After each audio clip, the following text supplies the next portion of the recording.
from 2011 at a poetry reading in Ramadi, the capital of Anbar city province where I'm from. The video ends with Allahu Akbar, Allahu Akbar, Allah. These were the last words of a suicide bomber just before he detonated his vest. I was there. I remember making eye contact with him and seeing a kind of fear that I'd never seen before. I jumped behind the wall, and that wall saved my life. I was lucky to survive. The person who was filming did not. My name is Ahmed al-Bashir, and this is my story and the story of modern Iraq. Humor is very important to us Iraqis, as you'll see. After surviving a suicide bombing, my cousin Mustafa cracked a joke at me.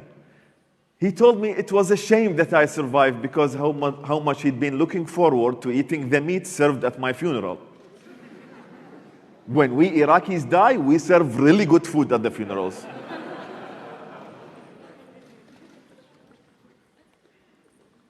Let's go back to 2002. I was finishing high school and obsessed with dressing like Kevin from the Backstreet Boys. It was about to be dark time for Iraq and for my fashion sense. I later enrolled in Baghdad University to become an accountant. As with most of my problems, and this is true for almost most men, you can blame my dad for that.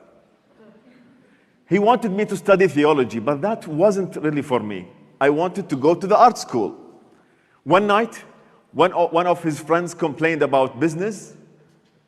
It is so hard to find good accountant these days. He wasn't speaking like that. He wasn't from Texas. He was from Bar.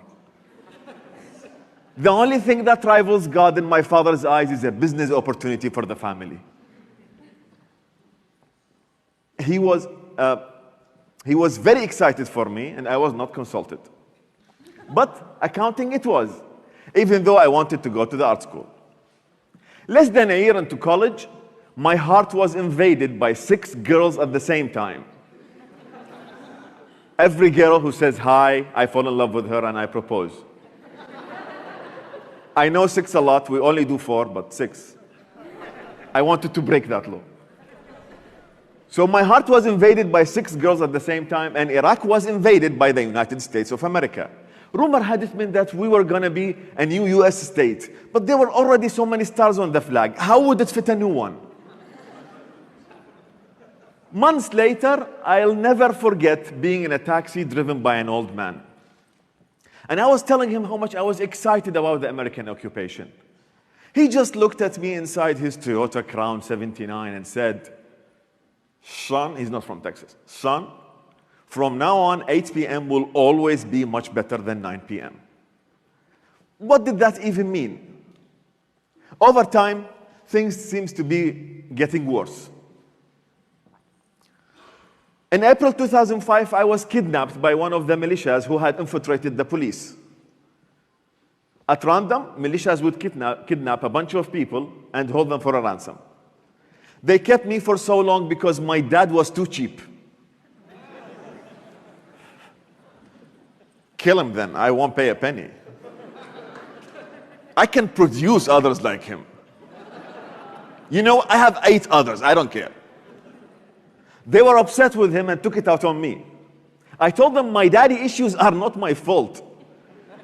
I would give you the money.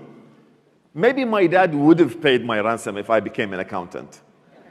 Kids, listen to your parents. I was lucky I only got beaten and not truly tortured, and on the bright side, I lost almost 40 pounds. Strict diet. I gained it back again, actually. As I told you, humor is very important to us Iraqis. I try to make my jailers laugh so they can see me as a human or even as their friend, so they don't take an electric drill to my skin.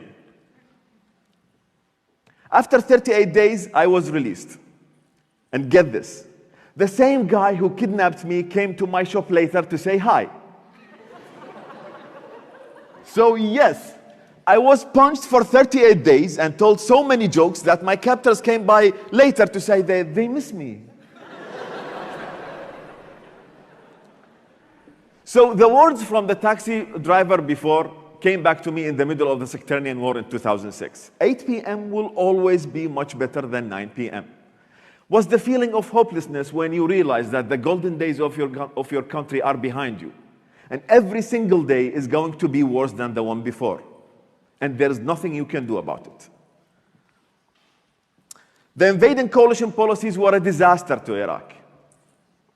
It allocated government positions based on identity and not merit. It disbanded the entire Iraqi army, sending hundreds of thousands of armed men into poverty with no way of providing for their families. People with no government experience or people who hadn't been in Iraq for decades were put in charge. I could talk to you about a lot of tragedies from this time.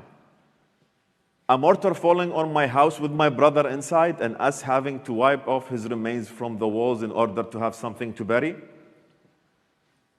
My father was truly tortured by Al-Qaeda and he died a year later of a kidney failure.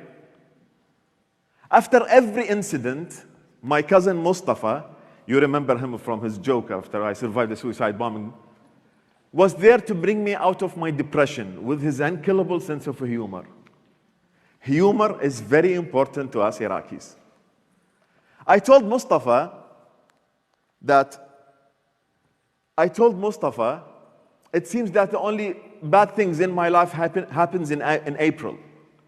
So he told me this: next April, don't worry, it's going to be fine. He died in May just to prove that point to me, when he accidentally stepped on an IED. And yes, we ate meat at his funeral. You probably want to know what I was up to while I was getting my heart broken like this. I became a TV reporter during this bloody civil war. There was less demand for an accountant, you know. I decided to leave Iraq to go to Jordan. I couldn't keep doing that. It was for my own mental health. I knew Al-Qaeda wanted me dead for my journalism. The first episode of Al-Bashir Show came out in August 2014. The same month, Mustafa's father, my uncle, was killed by ISIS. We risked discussing sectarianism, a taboo, when Iraqi forces were mobilizing against ISIS, which was almost a sectarian war again. But our risk paid off. We had 1 million views that week for our first episode ever. We were the only ones independent of any political parties. We made fun of the government. Every topic was fair game. We made fun of the government. We made fun of ISIS. We made fun of politicians, of militias. We made fun of your mom, your dad, your brother, your sister, only when they deserved it, of course. That was our audience. We were among the voices that causing millions strong protests throughout all of Iraq's major cities in 2019 and 2020. Every Friday, our show was broadcast on a big screen in Tahrir Square during sit-ins calling for an end to the corrupt system. The government tried to scramble the signal, but I guess their heads were too scrambled.